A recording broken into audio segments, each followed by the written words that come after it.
Hello everyone and welcome to DPI, the English version with me, Adiani as always. But now I'm sitting in Conchita's place as the host. And with us today we've got Aldi, Kiko, and Firzi as always. What's up? What's up? Three of the best, and maybe the three that can speak English. Plus me. Not necessarily the best. Not Only necessarily the ones best. available. Here and available. And we are willing to chat about a great team. Liverpool. Kiko's team. Yeah. You Liverpool. Okay. The front runners in the challenge for the Premier League best of the year, becoming the champions, potentially. Very resilient, winning matches, not playing their best, which is a trait for a team trying to get that title, trying to get their #1 spot. And although there is a lot of, outside interference in terms of contract extensions to three key players in the shape of Mo Salah, Trent Alexander-Arnold, and Virgil van Dijk, but everything seems to be going not according to plan, because this is quicker than what is expected. The plan, out of the FA Cup, but still trying to get that Carabao Cup, the Premier League, Champions League as well. Second half of the season is going to be tough, but what do you think, Kiko, about this winning matches in not playing very well and still going very strong at the top of the league, although there's pressure coming from Arsenal? No, I think the most important thing is, getting the 3 points consistently, because as much as people say we're going to win the league, it's actually quite close. We're quite close to Arsenal. I think we're just 7 points ahead. So there's a lot of threats going on. Not threats, but there's a lot of opportunities for other teams to catch up in the Premier League itself. And there's no guarantee, we just got knocked out of the cup, and there's no guaranteed place in any of these, competitions at the moment with the Champions League and the Premier League and whatnot. So you mentioned about the contract, and yes, I think it's a bit annoying. It's 3 key players that's been with the club for a while, and they've been champions with the club as well, the Premier League champions with the club as well, and three key figures. There's one who's always consistent for Liverpool, scoring and assisting. You got Trent, who's been with Liverpool throughout his life, and you got Virgil van Dijk, who once became player of the season, I think. And it's going to be a huge loss if we don't renew all these contracts. Like, I would be very happy if we don't buy a new player next year, but we can retain these players. So why is that? Look, this season has been a bonus. I keep saying that. This season has been a bonus. If we keep these players with whatever distraction of offers they may have, I think it's another bonus next year. Again, we add another. I correct myself there. If we add if we add just a bit of depth, I will be more than happy, because these are players that has been performing for Liverpool in the past, and which we can see right now, it's whatever Slot is doing, it's working. So again, I keep saying it's a bonus this year. We win the Premier League, it's a bonus. We don't win the Premier League, I'm not ultimately dissatisfied. But yeah, I think the focus is more on the transition from Klopp to Slot, and then the build up into next year. What's going to happen? So yeah, cheer up, mate. Your team is about to win the league. Why so grumpy? I never want to jinx it, but seven I don't believe there's something called 7 jinx. points ahead. 7 points, yeah. 7 points ahead, and then you see Mikel Merino. I like you more like this one. No, 7 points ahead. Mikel Merino scoring 2 goals from sub, and that's a threat for us. So never want to. So it's a threat now. It is not an opportunity for the other team. Okay, so yeah, it is. Okay, but it's never said and done until the next game. So from your side, I don't want to jinx it. From my side, Arsenal side, Arsenal fan, the one who is chasing. I just don't want to jinx it. Again, chasing different, but different opponents. Different opponents with you Isak owner.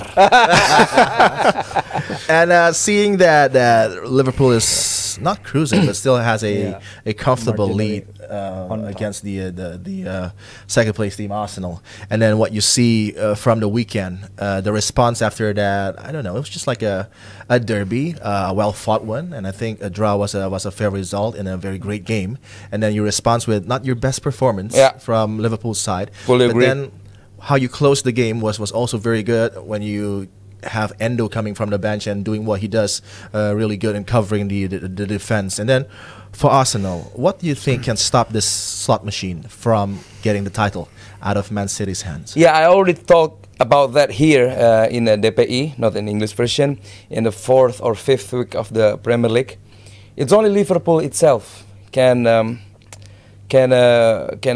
crash their chance to win Can the league. bottle it. That's the word. I don't want to use that. Slip it. Slip it, yes. Arsenal it? Hey! Sorry, slip. It just came out of my mouth. That's a good one. That's a good one. That's why I have to admit, That is it's a good brilliant. one. Yeah. So yeah, it's only Liverpool itself can slip it from winning the silverware in the Premier League. Slippy G. So Arsenal it. Can do an Arsenal. Hashtag Put it on TikTok. Put it on TikTok.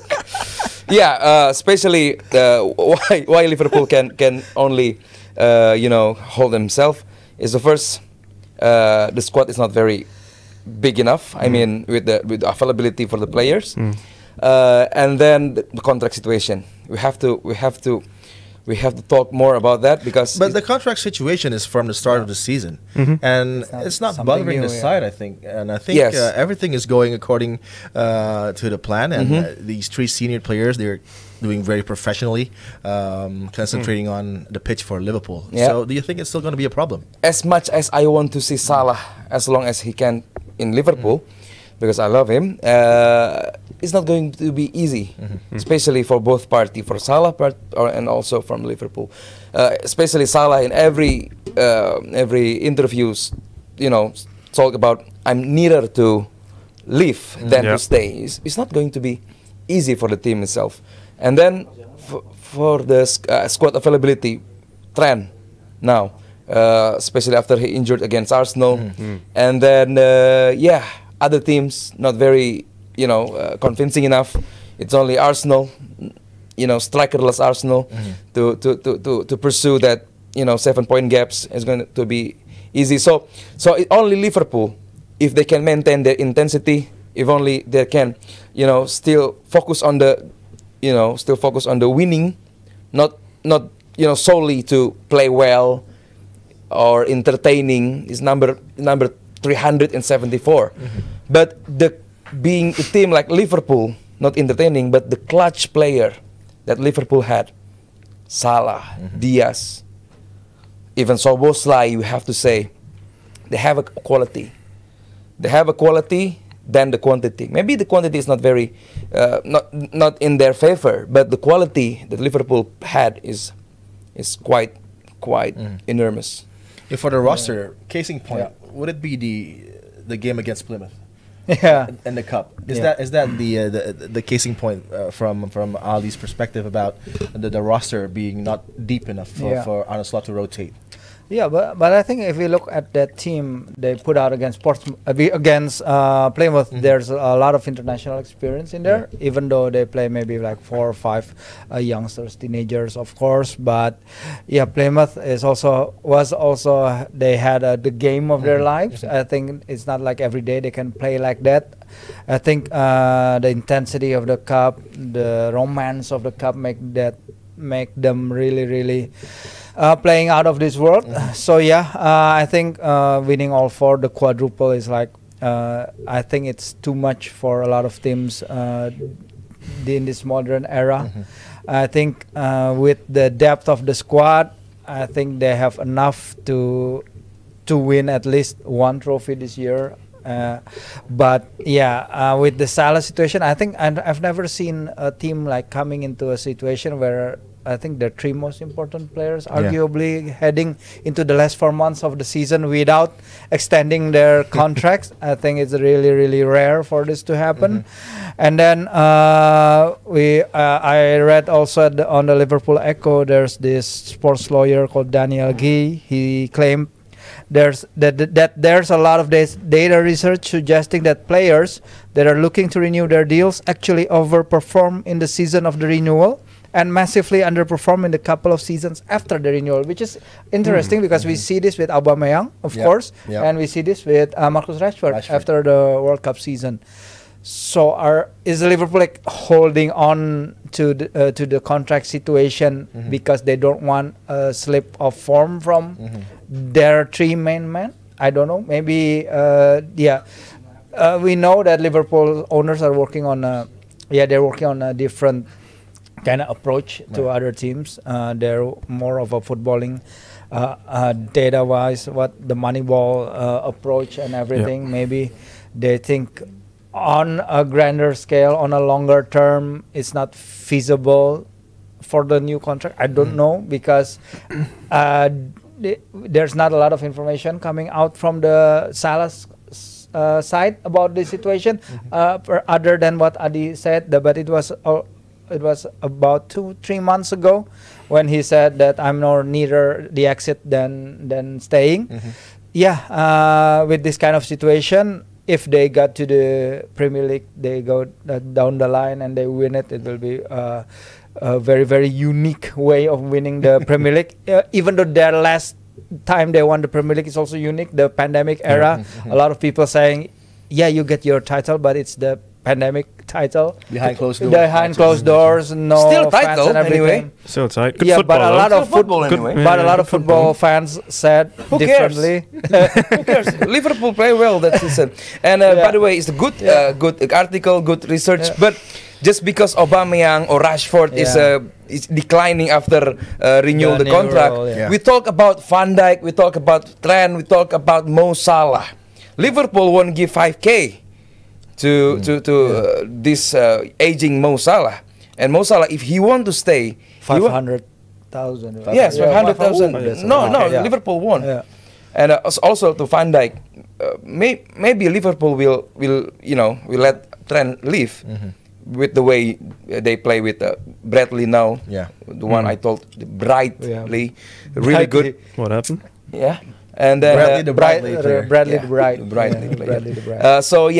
Mo Salah, Van Dijk need to adjust something with their wages to meet Liverpool demand. Otherwise, just because there's two players declining after renewal contract. So you're saying it's on Salah's side now, like Salah asked a lot that Liverpool cannot. Saudi will give it easily, but he doesn't want to go to Saudi.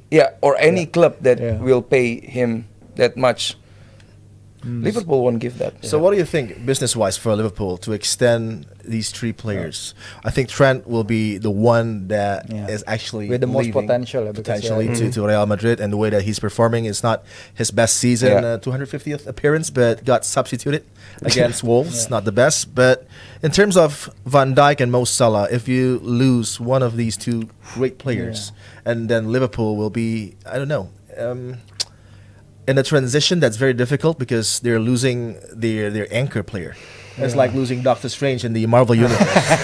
If you don't have Mo Salah for next season or Van Dijk in that matter. So I think with replacements maybe potentially being ready, the likes of Bakayoko, etc. But they're not the same as Mo Salah. And the quality that Salah brings to the table week in, week out, even twice in a week for Liverpool playing in Europe as well, it's going to be very difficult if you don't have that leeway in trying to maybe agree with Salah's camp in trying to get that wages down, but not maybe to what Liverpool wants, and the duration of the extension as well.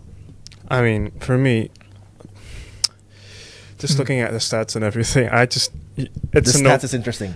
Top goal scorer, and leading assistment as well. It's just a no-brainer that you shouldn't lose Salah. But I think it's more realistic that we're going to keep Virgil van Dijk compared to even Trent as well. Compared to both keeping Trent and Mo Salah as well.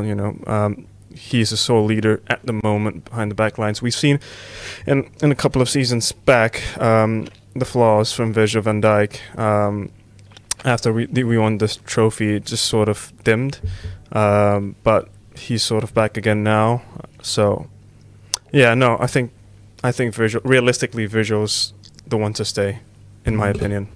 And with rumors as like Virgil, another central defender is I think aiming for an exit as well from Liverpool. Ibu Konate with the connections with Paris Saint-Germain. Is that going to be problematic for Liverpool? Because I think the problem now is with the front office and not doing their business maybe before the season starts and trying to settle contract problems with the players. Aldi? Yeah, first with the Mo Salah situation, Mo Salah is irreplaceable. Nobody can replace Mo Salah. Kiko's talk about the stats.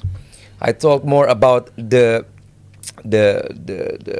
way he brings, atmosphere not just to the club but to the city itself. Now at the Egypt, every child named Salah. And Marmoush now coming. And I don't know. So he's the one. I think one of the best now. But what about that? Every kid in Dutch in Holland since the 70s are named Johan. Cruyff. And this is Johan Bakayoko, the potential replacement. Is he like on par with Nani Madueke?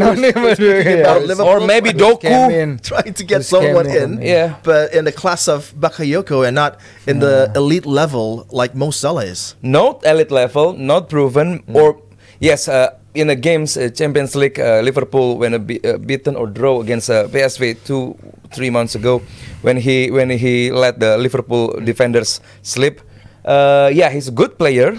He wants to play on the flank, always happy to run. But this is kind of the blueprint player. A lot in Premier League now, a lot to space to cover and everything. But to replace Salah, who can drag defender, stretch the defender line, and then he can cutting in. The shot is very nice. One of the clutch player in the Premier League.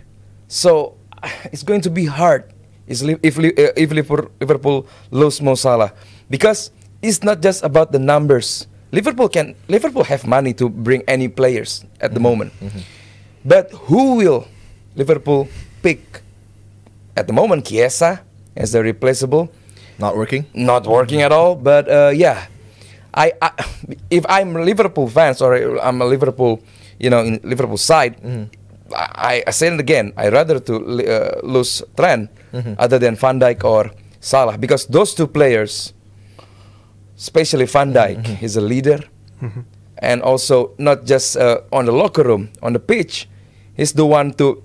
Last season on the Jurgen Klopp farewell season, he's one of the player that delivered the ball most to the final third in a rock and roll football. So he's an influential player, not just to defend but also to attack. So he's a complete player. One of the player that I don't see we're going to see another Van Dijk in the near time. So Van Dijk is Liverpool. Yes, I agree with you. Liverpool should finish the business by the start of the season this season, but somehow they didn't, or maybe somehow they didn't show they didn't. So it's going to be hard for Liverpool. So now, coming towards the end of the conversation for this Liverpool problem, Mo Salah, Trent Alexander-Arnold, Virgil van Dijk, for Arne Slot, what will it take for Arne Slot to convince them to sign a new contract maybe? Because I think right now, Liverpool is in the middle of trying to get the title from Man City and maybe dominate the Premier League if they have Trent, they have Virgil and Mo Salah on board. And then they can add that roster with maybe a couple of signings in the summer. And then you talk about Europe as well, how they play, how they dominate in Europe, Champions League, being the best right now. Is it not a missed opportunity for these three players to come aboard with Arne Slot and the rest of the team?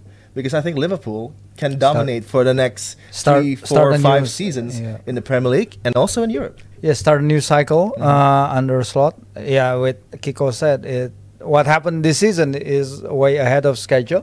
We can all agree that, but we also know that Slot is a good manager.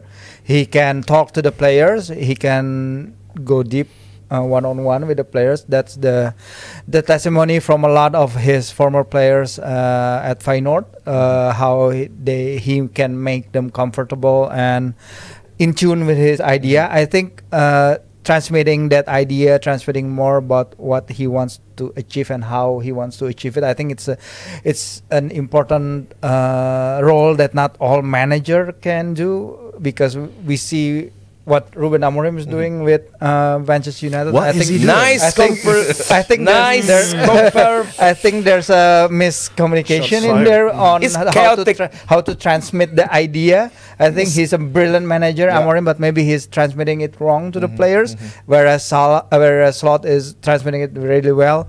Gravenberg at the start of the season says that he's a great manager. He transmits his ideas well, so it will be very important, because we know Liverpool under FSG, they don't necessarily buy the great elite players in the mold that 80 million striker. Yeah, in the mold. Yeah, with Darwin. Yeah, of course. They aim for that potential. They're not aiming for that well done players that has reached the peak. With every players they're going for, they always aim for the potential of those players. Bakayoko is the sort of players, maybe if they want to go higher step, they can go with Rafinha or Dembele if they want to show that ambition. If they eventually lost Salah, maybe. What, Rafinha and Dembele to Liverpool? No, if they want to show that kind of level, but I don't think Liverpool will go that Of route. course. They will not go that route. No. Yeah, because under FSG, there are certain ways of doing business with them. So convincing them to stay and starting that cycle with new potential players, new up and coming European players that will light up the Premier League. I think this will be a great rebuilding job. We know that Klopp is on a rebuilding job. We know in the past 2 seasons he's on that way to make his second or third team. I don't know. He's 9 years there. The rebuild is halfway there with McAllister, with all those players. So Gakpo and everyone. Very interesting 4 months until the end of the season for you Liverpool fans. And what do you think, Jabra team? Oh, hold on. Oh, I know. more. Yeah. The great replacement for Mo Salah. Mo Salah, the new enforce. Right. Anthony. What do you think, Jabra team? Is Liverpool going to be the champions in this season's Premier League? And is the contract situation going to be a problem for them coming to the business end of the season? Let us know in the comment section. You can get involved in the conversation, and we'll be right back straight after these short messages.